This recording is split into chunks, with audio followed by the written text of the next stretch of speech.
원래 인간관계랑 관련된 책에는 전혀 관심이 없어서 다른 책들만 읽어왔는데 요즘 인간관계에 고통을 받다 보니까 자연스럽게 관련 책들을 읽게 되더라고요.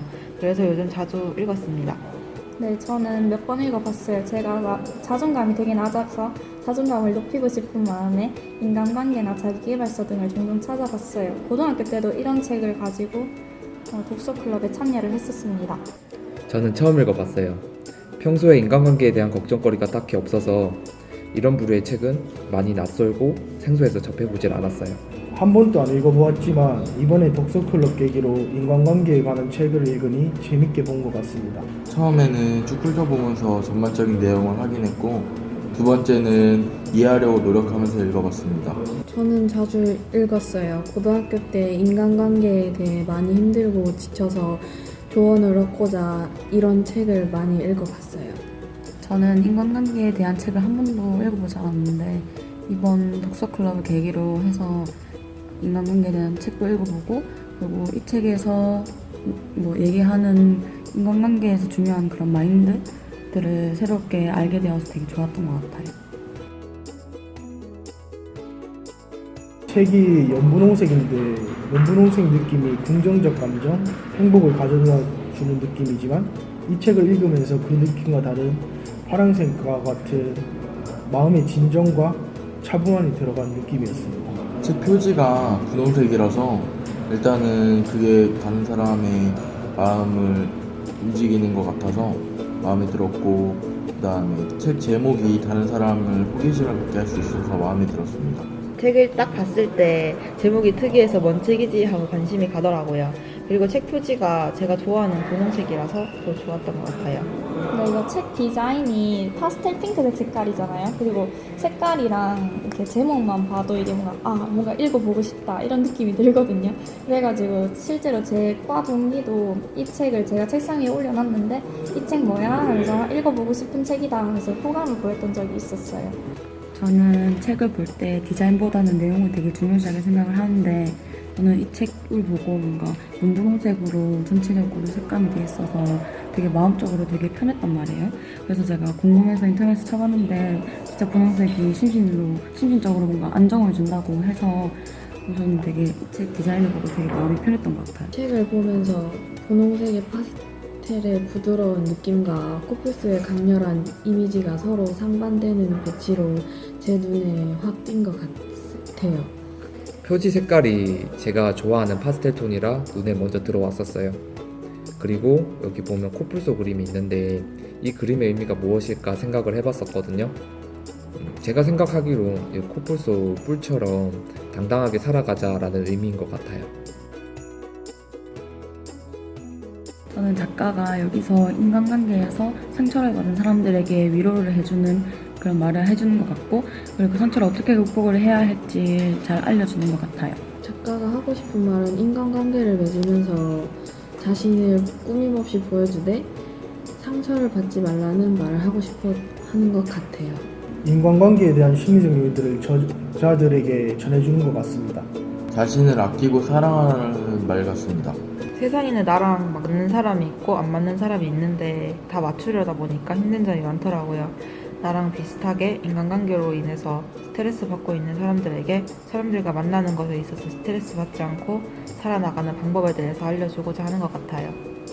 이 책은 사람들한테 대인적이 있는 상처 있는 사람들의 이야기를 모아놓고 너와 하나부터 열까지 똑같은 가치관을 가진 사람은 없다. 쟤는 쟤고 너는 너다. 약간 이런 식으로 자존감이 되게 높여지는 책인 것 같아요. 그러기에 너는 상처받을 필요가 없다는 것을 말해주고 있는 것 같아요. 작가분이 사회생활을 하면서 겪었던 인간관계에 대한 배신, 성격, 갈등 이런 광범위한 내용을 말하고자 하는 것 같아요. 저는 이 책에서 가장 좋았던 말은 내 진심이 전해질 때 비로소 진정한 소통이 시작되는 것이다. 이 말이 인간관계에서 가장 중요하고 제일 좋은 말인 것 같아요. 소개시켜주고 싶은 내용은 우리가 청소를 하기 위해서는 창문을 열고 환기를 시키듯이 마음에 쓸데없는 노폐물이 쌓여 있을 때도 그것을 밖으로 내보내고 새로운 공기로 채울 수 있다는 것이다를 사람들에게 소개시켜주고 싶어요. 사람의 성격은 쉽게 변하지 않으니까 그 변화를 기대하는 것보다 내가 가진 성격에서 장점을 키우고 단점을 보완하는 것이 좋다라는 말이 좋았었어요. 전반적 내용을 보고 건강하고 올바른 까칠함으로 자신을 지키는 방법을 알려주고 부드럽지만 단호하게 간결하고 명료한 소통 방법의 중요성을 알려주는 것 같습니다. 책 내용 중에 네가 갖고 싶은 대로 주어라 라는 소제목이 있는데 그게 저는 마음에 들었던 것 같습니다. 평소에 감정 조절을 못하다 보니까 상대방과 제 자신이 서로 상처받은 적이 되게 많았는데요. 이 책에 감정 조절을 하는 방법에 대해서 잘 나와 있더라고요. 그래서 감정 조절에 어려움을 겪는 사람들이 읽었으면 좋겠습니다. 저는 이 책을 읽기 전에 이 책의 저자분께서 강연하셨던 강연 내용을 먼저 보았는데요. 그 내용 중에 쓰리알이랑 나르시즘에 대한 이야기가 나와요. 근데 그거를 들어보면은 다 다른 환경에서 살아온 사람들이니까 나란 존재는 나밖에 없다고, 모두가 다른 가치관을 가지고 살고 있다고, 그래서 그런 내용을 들으니까 저에 대한 가치가 높아지는 것 같았고 저를 더 관대하게 만드는 영상이어서 저는 그 강의 영상을 추천하고 싶습니다. 우리가 이제 책에 대한 간단 리뷰도 해보았고 이제 활동을 통해서 토론도 해봤었잖아요. 네. 이제 1년 동안 독서 토론 진행하면서 느꼈던 소감 한마디씩만 좀 해주세요. 저부터 얘기하면은 일단은 1년 동안 독서클럽을 하면서 안 읽던 책도 읽게 되고 그 다음에 뭐 토론도 하고 뭐 여러 작품들 만들면서 좀 뜻깊은 시간이었다 생각해요. 처음에 하는 것들이 많아서 잘하고자 이제 고민이 많았는데 하다 보니까 재밌었고 이제 끝날 생각하니까 시원섭섭하네요. 저는 드디어 끝났다는 마음도 있지만 한편으로 아쉬운 마음도 있거든요. 그래가지고 여기까지 오는데 많은 일들이 있었지만 지나고 나니까 그것도 다 경험인 것 같고 이제 저희가 더 발전할 수 있었던 계기인 것 같고, 그래서 이제 1년 동안 같이 해준 조원들한테 너무 고맙다는 얘기를 하고 싶네요. 저는 처음에 많은 활동을 해서 힘들고 버거웠는데 조원들과 다양한 활동을 점령하면서 즐겁고 재밌었던 것 같아요. 다음에 기회가 있다면 다시 하고 싶어요. 저는 처음에 할 때 우리가 잘 할 수 있을까라는 마음이 되게 컸었거든요.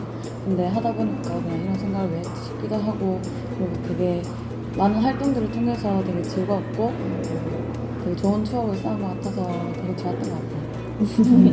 맞아요. 저도 이제 뭐 우여곡절도 있었고 또 시행착오도 많았었잖아요.